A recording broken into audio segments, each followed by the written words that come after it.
अस्सलाम वालेकुम। आज हम लोगों ने स्टार्ट करने है जी चैप्टर नंबर 11 और इसके अंदर जी हमारे पास पहला टॉपिक आ जाता है फर्स्ट लॉ ऑफ थर्मोडायनामिक्स का।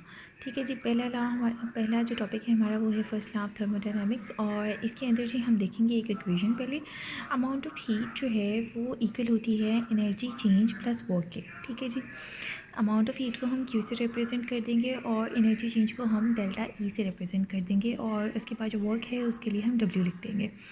अब जो एनर्जी है वो हमें पता है कि ना तो वो क्रिएट होती है और ना ही वो डिस्ट्रॉय होती है। ठीक है, लेकिन हम उसको चेंज कर सकते हैं वन फॉर्म से अनदर फॉर्म में। अब यहाँ पे हम इस इक्वेशन को अगर देखें तो ये देखिए, यहाँ हमारे पास आ गया delta E is equals to, अगर हम इसको थोड़ा सा रीअरेंज करते हैं तो हमारे पास आ जाता है delta E is equals to Q minus W के। ठीक है जी, उसके बाद आप इस डायग्राम पे गौर करें। इसके अंदर क्या है, यहाँ पे हमारे पास जी हम लोगों ने एक गैस रखी हुई थी इसके अंदर और उसको हम लोगों ने हीटअप किया। ठीक है जी, हीटअप करने के बाद यहाँ ऊपर जो प्रेशर था वो प्रेशर इतना लग रहा था और इसका वॉल्यूम यहाँ तक था। ठीक है, अब हुआ क्या कि जब जो हीट थी वो जैसे जैसे ज़्यादा होती गई तो ये जो पिस्टन हमने इसके ऊपर ये रखी हुई थी तो ये अपने आप जो है ऊपर जाती गई और ये जो गैस का वॉल्यूम है वो इंक्रीज़ होता गया। तो यहाँ से क्या बात निकलती है, इसका मतलब है कि ये सिस्टम ने ख़ुद से इसको पिस्टन को ऊपर वाली साइड पे पुश किया है, यानी कि work done by the system हुआ है। और जब वर्क डन बाय सिस्टम होता है तो हम उसके साथ जो साइन है वो नेगेटिव का लगा देंगे। ठीक है, जो W है वो हमारे पास माइनस पी डेल्टा V आ जाएगा। ठीक है, तो अब हम लोगों ने क्या करना है, हम लोगों ने इस W की जगह पे ये वैल्यू पुट की, मतलब W हमारे पास P डेल्टा V होता है, तो अब हम लोगों ने ये माइनस वाला P डेल्टा V जो है उसकी वैल्यू पुट कर देनी है यहाँ पे। ठीक हो गया, तो अब ये हमारे पास यहाँ पे इसके साथ मल्टीप्लाई हो जाएगा माइनस माइनस, तो ये हमारे पास पॉजिटिव आ जाएगा। ठीक हो गया, और ये अब ये जो है P डेल्टा V ये हमारे पास W होता है, तो हम लोगों ने दोबारा यहाँ पे अगेन W लिख दिया। अब ये हमारे पास पॉजिटिव हो गया। अब जो हमारे पास वर्क है, ठीक है, अब हम लोगों ने क्या देखा, हम लोगों ने यहाँ पे देखा कि जो वॉल्यूम है वो हमारे पास ज़ीरो था। उसके बाद हम लोगों ने कहा कि जो वर्क डन होता है वो कांस्टेंट वॉल्यूम पे हमारे पास ज़ीरो होता है, यानी कि यहाँ पे अगर हम लोगों ने कहा कि इसका वॉल्यूम जो है वो कांस्टेंट है, लाइक पिस्टन ऊपर की तरफ गई है लेकिन उसका वॉल्यूम जो है वो चेंज नहीं हुआ, उसने मतलब स्पेस उसने ज़्यादा ले ली है लेकिन उसकी अमाउंट जो है वो उतनी की उतनी रही है, तो उसकी वजह से हम क्या कहेंगे कि वर्क भी ज़ीरो है। क्योंकि वॉल्यूम अगर कांस्टेंट हम करते हैं कंसीडर, तो हम लोग वॉल्यूम वर्क को भी ज़ीरो कहेंगे। तो ये हमारे पास जो डेल्टा ई है वो क्यू के इक्वल हो जाएगा। ठीक हो गया जी, क्यू हमारे पास क्या था, हीट थी, और एनर्जी चेंज हमारे पास डेल्टा ई था, यानी कि energy change is equals to amount of heat. तो हमारे पास ये वाली इक्वेशन इस तरीके से निकल आती है। इसके अंदर कोई कन्फ्यूजन और अगर समझ ना आई हो तो आपने पूछ लेना है। आगे चलते हैं जी, आगे हमारे पास आ जाता है वर्क एंड हीट। वर्क हम लोगों ने अगर हम फिजिक्स के अकॉर्डिंग देखते हैं तो वर्क हमारे पास होता है फोर्स मल्टीप्लाई बाय डिस्टेंस। इसको हम इस तरह से भी लिख सकते हैं कि W is equals to F multiply by S. S यहाँ पे डिस्टेंस को रिप्रेजेंट करेगा और यहाँ पे इसका यूनिट हमारे पास आ जाता है किलोग्राम मीटर स्क्वायर पर सेकंड स्क्वायर। ठीक है, ये एस लिखा हुआ है। उसके बाद जी अगर हम लोग इसको केमिस्ट्री के हवाले से देखते हैं तो ये हमारे पास P डेल्टा V के इक्वल आ जाता है।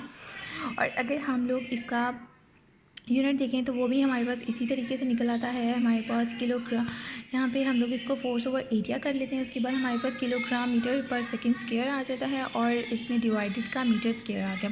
उसको हम लोगों ने इस मीटर क्यूब से मीटर क्यूब को कट कर दिया। उसके बाद जी हमारे पास किलोग्राम मीटर स्क्वायर पर सेकंड स्क्वायर आ गया। तो हमारे पास इन दोनों का जो यूनिट है वो सेम निकल आता है जी। उसके बाद अगर हम लोग यहाँ पे देखते हैं, ठीक है, यहाँ पे हम लोगों ने क्या किया, यहाँ पे हम लोगों ने एक सोल्यूशन बना के रखा। ठीक है जी, ये सोल्यूशन था और यहाँ पे हमारे पास पिस्टन थी। यहाँ से हम लोग क्या कर रहे हैं, हम लोग एक्सटर्नल प्रेशर जो है वो अप्लाई कर रहे हैं। ठीक हो गया, और ये हम लोग को इसको कॉक लगा के बंद कर दिया। यहाँ से हम लोग एक्सटर्नल प्रेशर अप्लाई कर रहे हैं। अब हुआ क्या, इस पॉइंट से पीछे पीछे तक जो है ये हमारे पास, हम कहेंगे ये हमारा वॉल्यूम 1 है। ठीक है जी, और इसका यहाँ से लेके जो ये डिस्टेंस है इसको हम लोग डेल्टा एक्स से रिप्रेजेंट कर लेंगे, और जो ये कंप्लीट पूरा यहाँ से लेके यहाँ तक का डिस्टेंस है उसको हम बोलेंगे V2। ठीक हो गया जी। अब हम लोगों ने करना क्या है, हम लोगों ने ये वाली इक्वेशन यहाँ पे लिखी, W is equal to P delta V आ गया, ठीक है।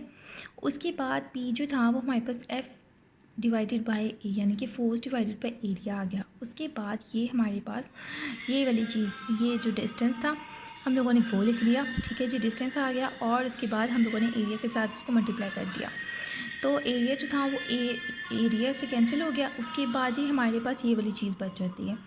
अब हम लोगों ने क्या किया, अब ये वाली चीज़ हमारे पास बच गई।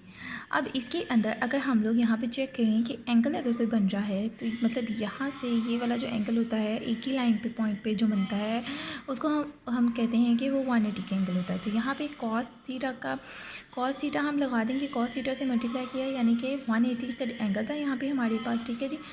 180 से इसको मल्टीप्लाई कर दिया, तो कॉस थीटा जो होता है वो -1 होता है, यहाँ पे -1 आ गया। उसके बाद हमारे पास -p डेल्टा वी आ गया अगेन, ठीक हो गया। अब हम लोगों ने कहा कि ये तो वर्क के इक्वल होता है, यानी कि यहाँ पे बाय सिस्टम जो है वर्क हो रहा है, ठीक है।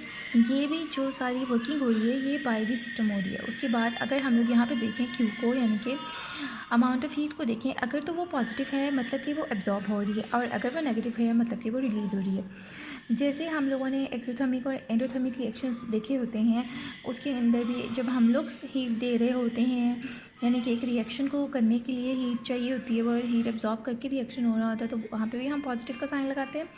और अगर वो हीट रिलीज़ हो रही होती है रिएक्शन से, तो हम नेगेटिव का साइन लगाते हैं। तो सेम एज इट इज़, अगर तो हीट एब्जॉर्ब हो रही है तो पॉजिटिव, अगर हीट रिलीज़ हो रही है तो नेगेटिव का साइन आ जाएगा, ठीक हो गया जी। इसमें कोई कन्फ्यूजन?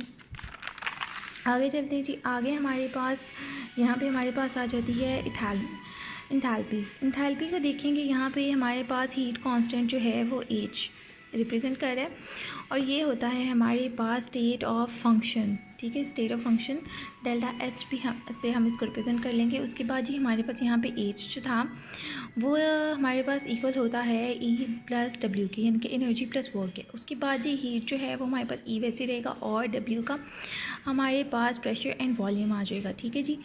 वो आ गया हमारे पास, जो हमारे पास इक्वेशन थी वहाँ से आ गया जी। उसके बाद हमारे पास जो डेल्टा H था उसको हम लोगों ने बोल दिया कि डेल्टा E आ गया, ठीक है। एनर्जी का डेल्टा E आ गया, यानी कि एनर्जी में जो भी चेंजिंग आएगी वो। उसके बाद जी हम लोगों ने अब ये जो P था, ठीक है, हम लोगों ने कह दिया कि अब हम लोग ऐसा भी कर सकते हैं कि इसमें वॉल्यूम में भी चेंज आ सकता है और इसके प्रेशर में भी चेंज आ सकता है, ठीक है।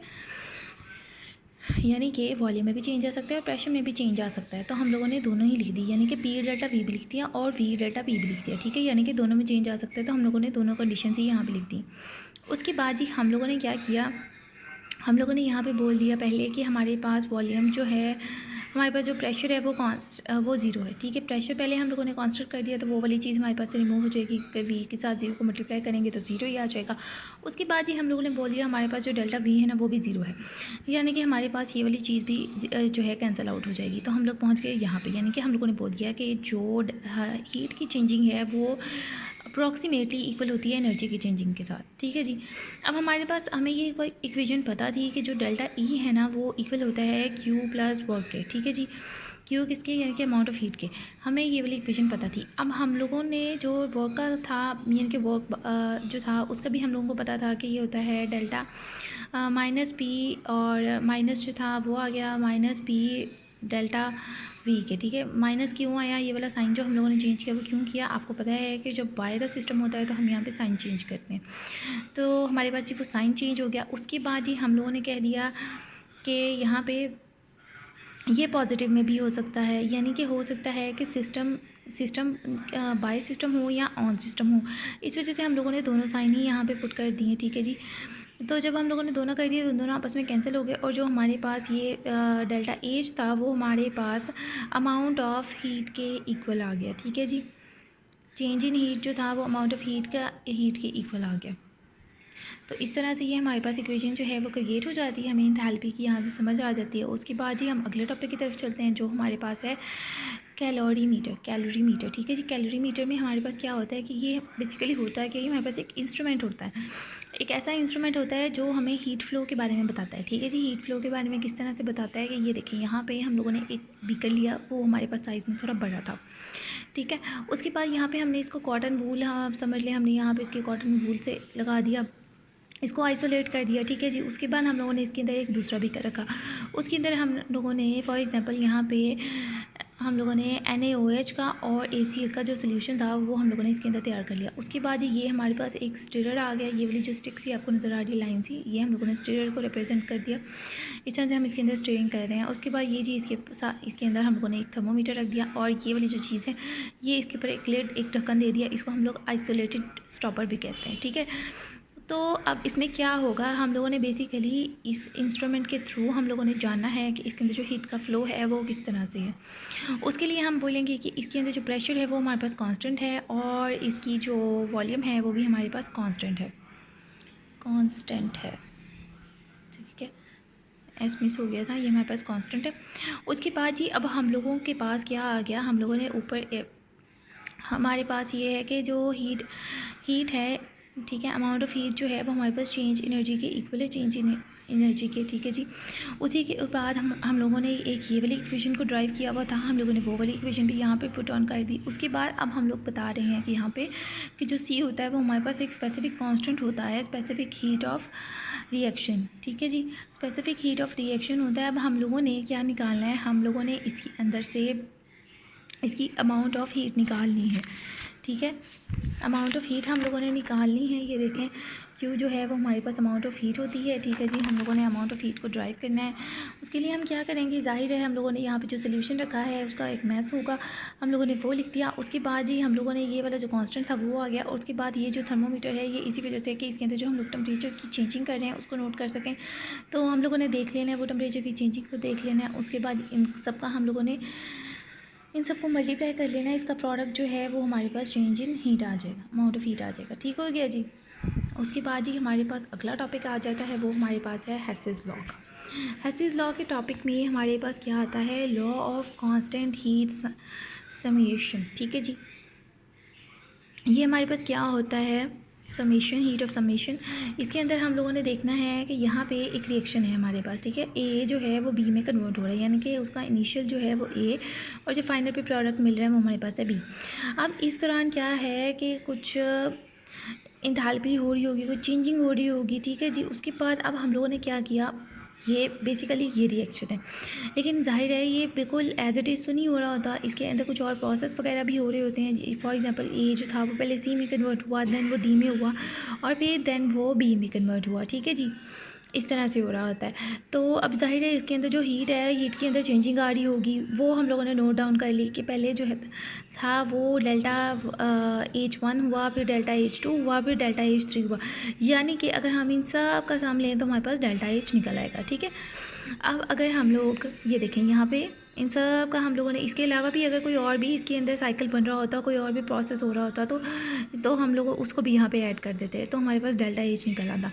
अब जिस तरह के यहाँ पे हम लोग एक एग्जांपल के थ्रू देख लेते हैं, हमारे पास यहाँ कार्बन है और यहाँ पे हमारे पास जी ऑक्सीजन है, ठीक है। अब इन दोनों ने मिलकर क्या करना है, कार्बन डाइऑक्साइड बनानी है। लेकिन हो सकता है कि पहले ये हाफ मॉलिक्यूल्स के साथ रिएक्ट करता, ठीक है जी, हाफ मॉलिक्यूल के साथ रिएक्ट करे और फिर ये कार्बन मोनोऑक्साइड बनाए, उसके बाद फिर दोबारा ये हाफ से रिएक्ट करे और फिर देन कार्बन डाइऑक्साइड बनाए। तो इस दौरान भी H1 और H2 हमारे पास आ गए और फिर अगर हम H1 और H2 को जो है कंबाइन करेंगे तो हमारे पास डेल्टा H निकल आएगा। अब अगर हम लोग यहाँ पे देखें, पहले हमारे पास ये वाला रिएक्शन था, ठीक है, ये वाला रिएक्शन था, इसकी हमें डेल्टा H हमें पता है, ठीक है जी। हमारे पास ये डेल्टा H आ गई, इसकी 3 ये माइनस में क्यों आई है, क्योंकि इसके अंदर से एनर्जी जो है वो रिलीज़ हो रही है, ठीक है। ये माइनस का साइन क्यों आया है इसके अंदर, क्योंकि इसमें से एनर्जी जो है वो रिलीज़ हो रही है। तो ये मेरे पास -393.7 किलो जूल पर मोल आ गया। उसके बाद यहाँ पे ये कार्बन मोनोऑक्साइड जो है वो रिएक्ट करी, मतलब पहले हम लोगों ने ये वाला रिएक्शन देख लिया, उसके बाद जी हमने ये वाला रिएक्शन भी देख लिया। अब हम लोगों ने ये वाला जो रिएक्शन है ना, हम लोगों ने इसका फाइंड आउट करना है कि इसका डेल्टा H1 जो है ये वाला, ये कितना आएगा, ठीक है। इसको फाइंड आउट करने के लिए हम लोगों ने क्या किया, ये वाली इक्वेशन पे देखते हैं पहले। यहाँ पे हमें ये भी पता है और ये भी पता है, ठीक है। हमें पता क्या नहीं है, हमें ये नहीं पता, हम लोगों ने इसको यहीं पे रहने देना है और ये वहाँ जाके माइनस हो जाएगा। अब ये माइनस का साइन है तो पॉजिटिव में चेंज हो जाएगा। तो इस तरह हम इसको सॉल्व करके हमारे पास ये अमाउंट निकल आएगी 1110.7 किलो जूल पर मोल, ठीक है जी। तो ये हमारे पास था हेसिस लॉ, यानी कि हमारे पास इस तरह से एक लाइन में रिएक्शन नहीं हो रहे होते, उसके पीछे जो है उसकी फर्दर प्रोसेसिंग होती है। तो वो हमारे पास हम डिफरेंट स्टेजेस पे उसके अंदर जो है हीट के अंदर चेंजिंग आ रही होती है, तो वो हम लोगों ने नोट करनी होती है।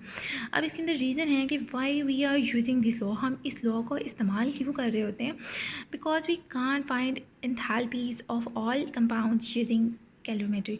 यानी कि हम लोग इस प्रोसेस का यूज़ करते हुए, ज़रूरी नहीं है कि हम इस प्रोसेस का यूज़ करते हुए तमाम रिएक्शंस की इंथैल्पी को फाइंड कर सकें, ठीक है जी। हम इस प्रोसेस को यूज़ करते हुए तमाम इंथैल्पीज़ को कैलकुलेट नहीं कर सकते, इस वजह से हम लोग क्या करते हैं, हम लोग हेसिस लॉ को यूज़ करते हैं, ठीक है जी। उसके बाद हमारे पास एक बॉर्न हैपर साइकिल आ जाता है, और वो भी बिल्कुल हेसिस लॉ की तरह है। इसके अंदर डिफरेंस सिर्फ इतना है कि हम लोग इसके अंदर इंथैल्पीज़ फाइंड कर रहे होते हैं, ठीक है। हम हेसिस लॉ में इंथैल्पी फाइंड कर रहे होते हैं, जबकि हम लोगों ने बॉर्न हैपर साइकिल में लैटिस एनर्जी को फाइंड आउट करना होता है, ठीक है जी। लैटिस एनर्जी को फाइंड आउट करना होता है, और ये बॉर्न हैपर साइकिल मोस्टली यूज़ होता है आयनिक कंपाउंड्स के लिए। इसके अंदर जैसे हमारे पास यहाँ पे Mg जो है मैग्नीशियम का, हमारे पास मैग्नीशियम ऑक्साइड की हमारे पास एग्जांपल है जी। मैग्नीशियम ऑक्साइड में हम लोगों ने मैग्नीशियम लिया और उसको ऑक्सीजन के साथ जो है इसके हाफ मोल के साथ हम लोगों ने इसको रिएक्ट करवाया, और इसके बाद जी हमारे पास मैग्नीशियम ऑक्साइड बन गया। अब हम लोगों ने क्या किया, पहले जी हमारे पास यहाँ पे आएगी ये S जो है, ये किसको रिप्रेजेंट कर रहा होता है, जो हम लोगों ने पहले पढ़ा था, सबमिशन को, ठीक है जी। ये सबमिशन को रिप्रेजेंट कर रहा होता है। उसके बाद ये जो है, ये हमारे पास डिसोसिएशन को रिप्रेजेंट कर रहा होता है। उसके बाद ये इलेक्ट्रॉन एफिनिटी आ गई यहाँ पे, और उसके बाद ये आयनाइजेशन एनर्जी आ गई। अब हुआ क्या जी, बेसिकली यहाँ पे पहले हुई सबमिशन, ये जो सॉलिड था ये यहाँ पे सबमिशन में किस में कन्वर्ट हुआ जी, गैस के अंदर। ये हमारे पास मैग्नीशियम गैस की फॉर्म में आ गया। उसके बाद जी ये आयनाइज हुई, ठीक है जी। ये आयनाइज हुई तो यहाँ पे जी इसके आयंस क्रिएट हो गए। उसके बाद जी यहाँ पे पहले क्या हुआ, डिसोसिएशन हुई। डिसोसिएशन हो के यानी कि ये ऑक्सीजन 2 था, तो ये जी हमारे पास सिंगल में कन्वर्ट हो गया, O में कन्वर्ट हो गया, इसलिए जी इसकी डिसोसिएशन हो गई। उसके बाद जी इसके अंदर इलेक्ट्रॉन एफिनिटी आ गई, ठीक है, इलेक्ट्रॉन एफिनिटी। उसके बाद जी हम लोगों ने इसका रिएक्शन करवाया, और फिर कहीं जाकर जी हमारे पास मैग्नीशियम ऑक्साइड बना। तो यहाँ पे ये वाली जो चीज़ आएगी अब, कि ये रिएक्शन इस तरह से कन्वर्ट हो गया, तो ये हमारे पास होगी लैटिस एनर्जी। तो अब इसको फाइंड आउट करने के लिए हम क्या करेंगे, हम इसको भी डेल्टा एच एस को, डेल्टा एच डिसोसिएशन वाले को, उसके बाद जी आयनाइजेशन एनर्जी को, उसके बाद इलेक्ट्रॉन एफिनिटी को, इन चारों को हम लोगों ने जी ऐड कर लेना है। तो हमारे पास क्या आ जाएगा, लैटिस एनर्जी आ जाएगी, जैसे कि आप लोग यहाँ पे देख सकते हैं जी, ठीक है। यहाँ पे हम लोगों ने इस सब को ऐड किया है, तो हमारे पास क्या आ गया जी, हमारे पास यहाँ पे लैटिस एनर्जी आ गई। इसको हम लोग U से रिप्रेजेंट करते हैं, ठीक हो गया। तो यहाँ पे आके हमारे पास जो है वो चैप्टर नंबर जो 7 है वो भी हमारे पास कंप्लीट हो जाता है। 11 भी हमारे पास कंप्लीट हो जाता है, जिसके अंदर हम लोगों ने पहले पढ़ा जी फर्स्ट लॉ ऑफ थर्मोडायनामिक्स, वो क्या चीज़ होती है, हम लोगों ने उसको देखा, ठीक है। अगर हम लोगों ने इसमें देखा कि अगर वर्क डन बाय सिस्टम है तो हम उसको नेगेटिव से शो करेंगे, और अगर वर्क डन ऑन सिस्टम है तो हम उसको पॉजिटिव से शो करेंगे। उसके बाद जी हम लोगों ने इसके अंदर इसकी इक्वेशंस को देख लिया। उसके बाद जी हम लोगों ने वर्क एंड हीट को देखा। उसके अंदर हम लोगों ने देखा कि किस तरह से हम लोग फाइंड आउट कर रहे होते हैं। बाकी इसमें इंथैल्पीज़ वगैरह को हम लोगों ने चेक किया, ठीक है। यहाँ पे हम लोगों ने इंथैल्पी वगैरह को देखा। उसके बाद ही हम लोगों ने देखा कि हम लोग इंथैल्पीज़ का जो चेंज आ रहा होता है उसको कैलोरीमीटर से किस तरह से फाइंड आउट करते हैं, हम लोगों ने वो चीज़ चेक की। उसके बाद ही हम हेसिस लॉ पे आ गए। हम लोगों ने यहाँ पर देखा कि कोई रिएक्शन भी बिल्कुल एक लाइन में नहीं हो रहा होता है, उसके पीछे और भी प्रोसेसिंग हो रही होती है, उसके अंदर जो हीट की चेंजिंग आ रही होती है उससे हम लोग किस तरह से फाइंड आउट करते हैं। तो और इसकी वजह से हम लोगों ने देखा कि हम लोग इसको यूज़ क्यों करते हैं, क्योंकि हम सारी जो इंथैल्पीज़ होती हैं उनको हम कैलोरीमीटर के थ्रू फाइंड आउट नहीं कर सकते, इस वजह से हमें हेसिस लॉ की ज़रूरत पड़ती है। और हेसिस लॉ और बॉर्न हैबर साइकिल में हम लोगों ने डिफरेंस ये देखा कि जो हेसिस लॉ होता है इसके अंदर हम लोग क्या चीज़ फाइंड आउट कर रहे होते हैं, हम इसमें इंथैल्पीज़ फाइंड आउट कर रहे होते हैं, और बॉर्न हैबर साइकिल में हमें लैटिस एनर्जी फाइंड आउट करनी होती है। इसके अलावा कोई भी और क्वेश्चन हो तो आप मुझसे डायरेक्टली पूछ सकते हैं जी। बहुत शुक्रिया, थैंक्स फॉर वॉचिंग।